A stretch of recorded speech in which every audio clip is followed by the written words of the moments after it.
സജിത്തിന്റെ കുപ്പായം മുതൽ അവസാനം ഇറക്കിയ കേരള വൃത്താന്തം വരെയുള്ള സാമൂഹികമായ ഇടപെടലുകളിലൂടെ അടുത്തറിഞ്ഞ ഒരു വ്യക്തിയാണ് ഞാൻ. പ്രകാശനം ഇപ്പോഴും എനിക്ക് ഓർമ്മയുണ്ട്. ഈ യുക്തിന്റെ വെളിപാടുകൾ അത് പഴയ കൃഷ്ണപ്രഭ ഹോട്ടലിലെ ഹാളിൽ വെച്ച് നടന്നത് ഇപ്പോഴും എന്റെ മനസ്സിൽ കൃത്യമായിരുന്നു. അതൊക്കെ ഇവിടെ അനുഭവങ്ങളായി നമ്മുടെ ബാലപ്രകാശ് സൂചിപ്പിച്ചു കഴിഞ്ഞു.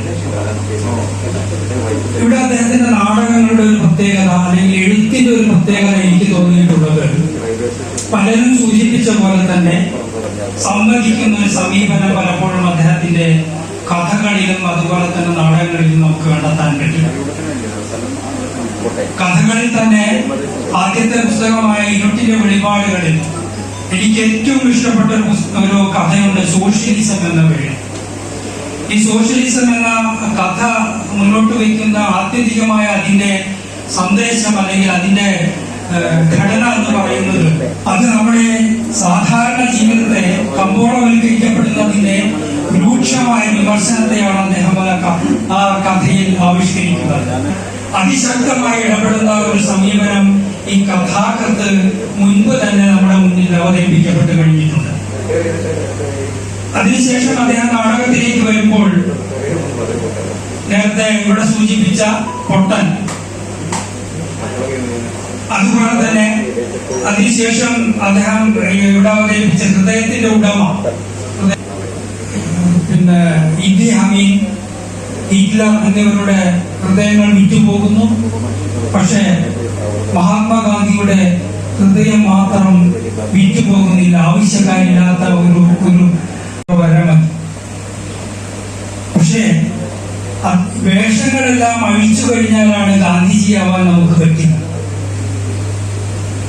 ഇതിന്റെ ഈ വായനക്കൂട്ടത്തിന്റെ ഈ പരിപാടിയുടെ സംവിധാനവും ഒക്കെ ഞാൻ കാണുന്നത് ഒരുപാട് ആഹ്ലാദമുണ്ട്, ഒരുപാട് സന്തോഷമുണ്ട്. ഇനിയും പുതിയ പുതിയ കഥകളും പുതിയ നോവലുകളും അതുപോലെ തന്നെ പുതിയ നാടകങ്ങളും ആ തൂലികയിൽ നിന്ന് പുറത്തു വരട്ടെ എന്ന് ഹൃദയം നിറഞ്ഞുകൊണ്ട് ഞാൻ ആശംസിക്കുന്നു. അഭിവാദ്യങ്ങൾ. സജിത്തിന്റെ നാടകങ്ങളെ ഒറ്റ വാക്കിൽ സംഗ്രഹിക്കുകയാണെങ്കിൽ അത് സങ്കടം എന്നുള്ള ഒരു വാക്കായിരിക്കും. കാരണം സജിത്ത് ജീവിതത്തിൽ തന്നെ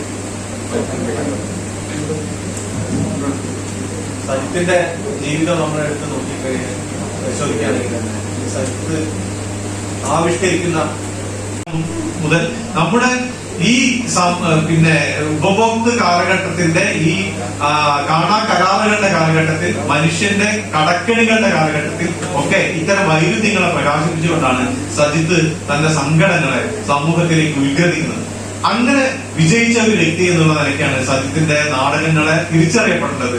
സജിത്ത് എന്നുള്ള നാടകക്കാരന്റെ പ്രസക്തി അതാണ്, സാമൂഹികമായ പ്രസക്തി അതാണ്. തീർച്ചയായിട്ടും അതുകൊണ്ട് തന്നെ ഈ സജിത്ത് അങ്ങനെ പരാജയപ്പെടുന്ന ആളുകളുടെ കൂട്ടത്തിൽപ്പെട്ട ഒരാളല്ല. സാധാരണ വിജയിക്കല്ല ആളുകൾ ചെയ്യുന്നത് എന്ന് ഞാൻ കരുതുന്നുണ്ട്.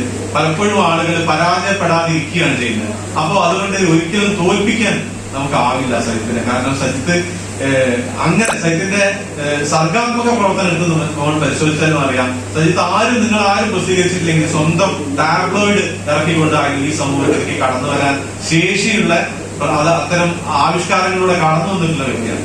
അതുകൊണ്ട് സജിത്ത് തീർച്ചയായിട്ടും വിജയത്തിന്റെ പാതയിലേക്ക് തന്നെയായിരിക്കും. തീർച്ചയായിട്ടും അതിൽ പുരോഗമന കലാ സാഹിത്യ സംഘത്തിന് വളരെ അഭിമാനമുണ്ട്, ഏറെ സന്തോഷമുണ്ട്. സജിത്തിന്റെ ഈ പുതിയ സംരംഭത്തിന് എല്ലാവിധ ആശംസകളും അർപ്പിച്ചുകൊണ്ട് ഞാൻ അവസാനിപ്പിക്കുന്നു. അഭിവാദ്യം. സദസ്യമുള്ള വിശിഷ്ടാതിഥികൾ,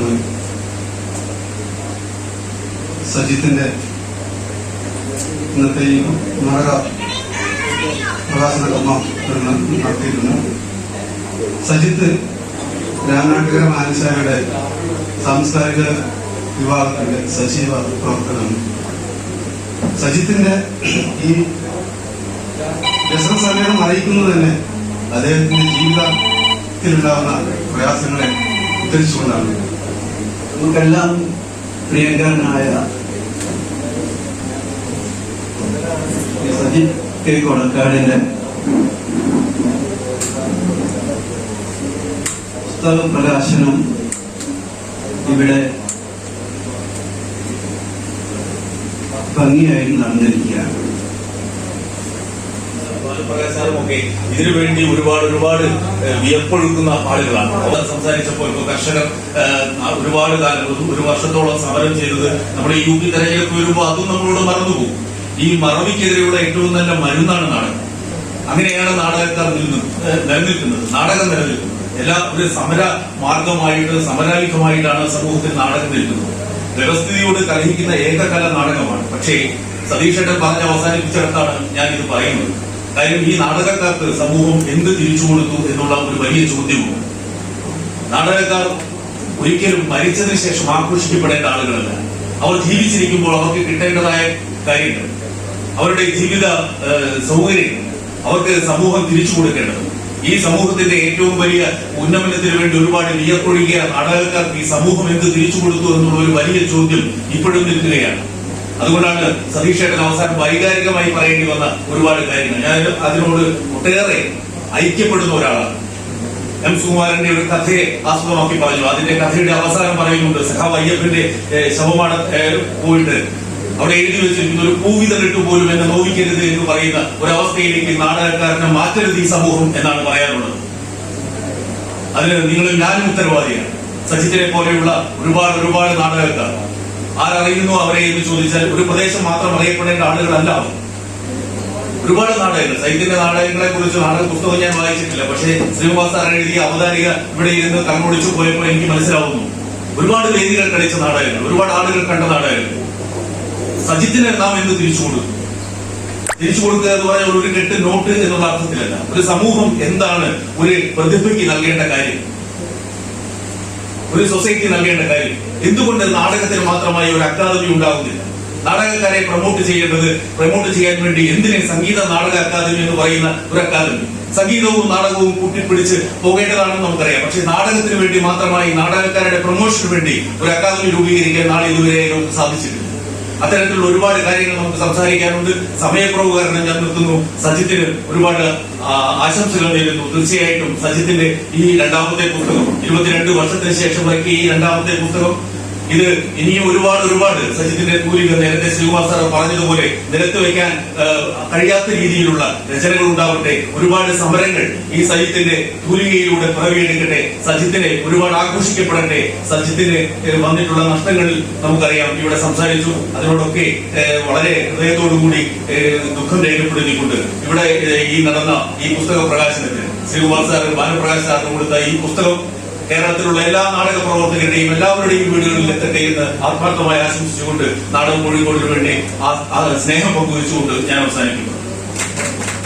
ഒരാൾ പേര് പറഞ്ഞ സജിത്ത് എന്ന് പറഞ്ഞു, പറവൂരിലാണെന്ന് പറഞ്ഞു. അവിടുത്തെ ക്യാമ്പിൽ ചെന്ന് ഈ സാധനങ്ങൾ മെച്ചപ്പെടാൻ സിനിമ എന്നോട് ചോദിക്കുന്നത് സജിത്തെ പുറക്കാട്ടാണ്. അപ്പോ ഞാൻ ഇങ്ങനെ അറിയുന്ന കഥകൾ എഴുതുന്ന സജിത്തെ പുറക്കാരനെ എനിക്കറിയാം. എത്രയോ വർഷങ്ങളായിട്ടറിയാം. നേരത്തെ പുറത്തൊന്നും സൂചിപ്പിച്ച ഡിജിറ്റൽ മേഖലയായിട്ടുള്ള ബന്ധങ്ങളൊക്കെ വായിച്ചിട്ടുണ്ട്. പക്ഷെ നാടകം എഴുതുന്ന സജിത്തിന് ഇപ്പോഴാണെങ്കിൽ അത് ഫോണിലൂടെ സംസാരിച്ചപ്പോൾ പേര് മുഴുവൻ പറഞ്ഞില്ല. അതുകൊണ്ടാണ് എനിക്കൊന്നും മനസ്സിലാവാത്തത്. അത് വലിയൊരു ബഹുമതിയായിട്ട് സിനിമാറിനെ പോലുള്ള ആളെത്തുന്ന എനിക്ക് മാധവിയിൽ വെച്ച് കിട്ടിയ അംഗീകാരം പറ്റി ഞാൻ കാണുന്നു. ആ സ്നേഹത്തിൽ ഞാൻ കൊണ്ടുവരികയാണ്. ഇവിടെ വന്ന എന്നോട് കാണിച്ച ഈ സ്നേഹത്തിന് എല്ലാ സുഹൃത്തുക്കൾക്കും എന്റെ പ്രിയപ്പെട്ടവർക്കും ഞാൻ നന്ദി പറഞ്ഞുകൊണ്ട് ഈ ഒരു സൗഹൃദം ഞാൻ ഇന്ന് എക്കാലത്തും മനസ്സിൽ സൂക്ഷിച്ചുകൊണ്ട് എല്ലാവർക്കും ഒരുപാട് നന്ദി പറഞ്ഞിട്ട് നിർത്തുന്നു. ഈ ചടങ്ങിന്